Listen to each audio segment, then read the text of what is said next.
ಬೆಳಗಾವಿ ಭಾಗದಲ್ಲಿ ಸಾಕಷ್ಟು ಪ್ರಮಾಣದ ಭಾರಿ ಮಳೆ ಆಗ್ತಾ ಇರುವ ಹಿನ್ನೆಲೆಯಲ್ಲಿ ನವಿಲು ತೀರ್ಥ ಡ್ಯಾಮ್ನಿಂದ ಮಲಪ್ರಭಾ ನದಿಗೆ 13,000ಕ್ಕೂ ಅಧಿಕ ಕ್ಯೂಸೆಕ್ಸ್ ನೀರನ್ನು ಈಗಾಗಲೇ ಹರಿಬಿಡ್ತಾ ಇರುವಂಥದ್ದು. ಹೀಗಾಗಿ ನದಿ ತೀರದಲ್ಲಿ ಈಗಾಗಲೇ ಪ್ರವಾಹದ ಆತಂಕ ಸೃಷ್ಟಿಯಾಗಿರುವಂಥದ್ದು. ಸದ್ಯ ಏನಂತ ಹೇಳಿದರೆ ನಾನಿರುವಂಥದ್ದು ಬಾಗಲಕೋಟೆ ಜಿಲ್ಲೆಯ ಬಾದಾಮಿ ತಾಲೂಕಿನ ಹಾಗನೂರು ಗ್ರಾಮ ವ್ಯಾಪ್ತಿಯ ಜಮೀನೊಂದರಲ್ಲಿ. ನೀವು ದೃಶ್ಯದಲ್ಲೂ ಕೂಡ ನೋಡ್ಬೋದು. ನನ್ನ ಬಲಭಾಗದಲ್ಲಿ ಏನಂತ ಹೇಳಿದರೆ ಮಲಪ್ರಭಾ ನದಿ ಹರಿದಿರುವಂಥದ್ದು. ನದಿಯಿಂದ ಸುಮಾರು 200ರಿಂದ 300 ಮೀಟರ್ ದೂರದಲ್ಲಿರುವಂಥ ಹೊಲಕ್ಕೆ ಈಗಾಗಲೇ ಮಲಪ್ರಭಾ ನದಿ ನೀರು ಸಂಪೂರ್ಣವಾಗಿ ಆವರಿಸಿಕೊಂಡಿರುವಂಥದ್ದು.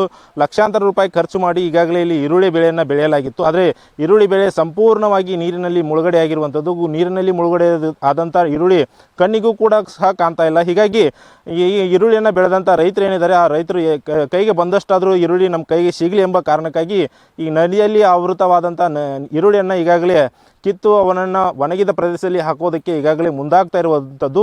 ಸದ್ಯ ಅವುಗಳನ್ನು ಪುಟ್ಟಿಯಲ್ಲಿ ತುಂಬಿ ಈಗಾಗಲೇ ಏನಂತ ಹೇಳಿದರೆ ಸುರಕ್ಷಿತ ತಾಣಗಳಿಗೆ ಈರುಳ್ಳಿ ಬೆಳೆಯನ್ನು ತರಬೇಕೆಂಬ ಉದ್ದೇಶದಿಂದ ಈಗಾಗಲೇ ಆ ಎಲ್ಲದ ಬೆಳೆಗಳನ್ನು ಈಗಾಗಲೇ ಕೀಳ್ತಾ ಇರುವಂಥದ್ದು. ಸದ್ಯ ಈ ಕುರಿತು ಮಾತನಾಡೋದಕ್ಕೆ ಜಮೀನಿನ ರೈತರಾಗಿರುವಂಥವರು ನಮ್ಮ ಜೊತೆ ಇರುವಂಥದ್ದು. ಖುದ್ದು ಅವ್ರನ್ನೇ ಮಾತಾಡಿಸ್ತಾ ಹೋಗ್ತೀನಿ. ಸರ್, ಈಗ ಎಷ್ಟು ಎಕರೆ ಬೆಳೆದಿದ್ರಿ?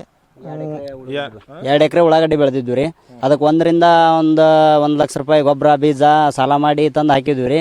ಈ ಹೊಳಿ ಬಂದು ಏನೈತಲ್ರಿ, ಅರ್ಧ ಹೊಲ ನಮ್ದು ಲುಕ್ಷಾನ್ ಮಾಡೈತ್ರಿ.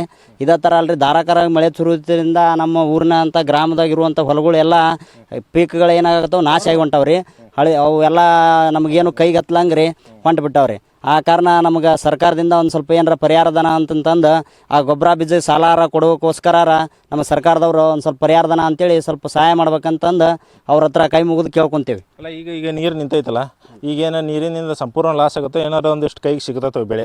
ಏನು ಕೈಗೆ ಸಿಗೋದಿಲ್ಲ ರೀ. ಅದು ಸಿಗತ್ತೆ ಅನ್ನಕೇನು ರೀ, ಮ್ಯಾಗಿಂದ ತಗೊಳಕ್ಕೆ ಬಂದ್ರೆ ಈಗ ಅಲ್ಲಿ ನೀರಾಗ ನೀರಾಗ ಹೋಗೋದಾಕತ್ರಿ. ನಾವು ಅದಕ್ಕೆ ಏನು ಮಾಡೇವಿ, ನೀರು ಹೆಂಗೆ ಬರುತ್ತೆ ಹಂಗಂಗೆ ಮ್ಯಾಲಿಂದ ಒಂದು 4 ಅಥವಾ ಒಂದು 10 ಪುಟ್ಟಿ ಅಷ್ಟು ತಗೊಂಡೇವ್ರಿ. ಈಗ ಇನ್ನೂ ಕೆಲವೊಂದಿಷ್ಟು ಲುಕ್ಷಾನ್ ಆಗಿ ಹೋಗೈತ್ರಿ ನಮ್ದು. ಆ ಕಾರಣ ನೀವು ಸರ್ಕಾರದವರು ಬೇಗನೆ ನಮ್ಮ ಭೂಮಿಗೆ ಸಾಲ ಸಮದ ಮಾಡಿದ್ದಕ್ಕೆ ಪರಿಹಾರ ಧನವನ್ನು ನೀಡಬೇಕೆಂದು ತಮ್ಮಲ್ಲಿ ಕೇಳ್ತೀವಿ. ಇದಿಷ್ಟು ಏನಂತ ಹೇಳಿದ್ರೆ ಈರುಳ್ಳಿ ಬೆಳೆದಂಥ ರೈತರ ಮಾತಾಗಿರುವಂಥದ್ದು. ಸದ್ಯಕ್ಕೆ ಏನಂತ ಹೇಳಿದ್ರೆ ನದಿಯನ್ನು ಆವರಿಸಿಕೊಂಡಿರುವಂಥ ಬೆಳೆ ಈಗಾಗಲೇ ಸಂಪೂರ್ಣವಾಗಿ ಹಾಳಾಗಿರುವಂಥದ್ದು. ಸದ್ಯಕ್ಕೆ ಕೈಗೆ ಅಷ್ಟು ಇಷ್ಟು ಸಿಗುತ್ತೆ, ಆದರೆ ಇಷ್ಟು ನಮಗೆ ಸಾಲೋದಿಲ್ಲ. ಲಕ್ಷಾಂತರ ರೂಪಾಯಿ ಖರ್ಚು ಮಾಡಿ ಈಗಾಗಲೇ ಬೆಳೆಯನ್ನು ಬೆಳೆದಿದ್ದೀವಿ. ಆದರೆ ಇಷ್ಟು ಖರ್ಚು ಮಾಡಿ ಬೆಳೆದಂಥ ಏನು ಬೆಳೆ ಏನಿದೆ, ನದಿಯ ಏನು ಪ್ರವಾಹಕ್ಕೆ ತುತ್ತಾಗಿ ಸಾಕಷ್ಟು ಹಾನಿ ಆಗ್ತದೆ. ಹೀಗಾಗಿ ಸರ್ಕಾರ ನಮ್ಮ ರೈತರ ಕಡೆ ಗಮನ ಹರಿಸಬೇಕು, ಸೂಕ್ತವಾದಂಥ ಪರಿಹಾರವನ್ನು ಕೊಡಬೇಕೆಂಬುದು ರೈತರ ಆಗ್ರಹವಾಗಿರುವಂಥದ್ದು. Krishna Adimani, news first, Bagalkot.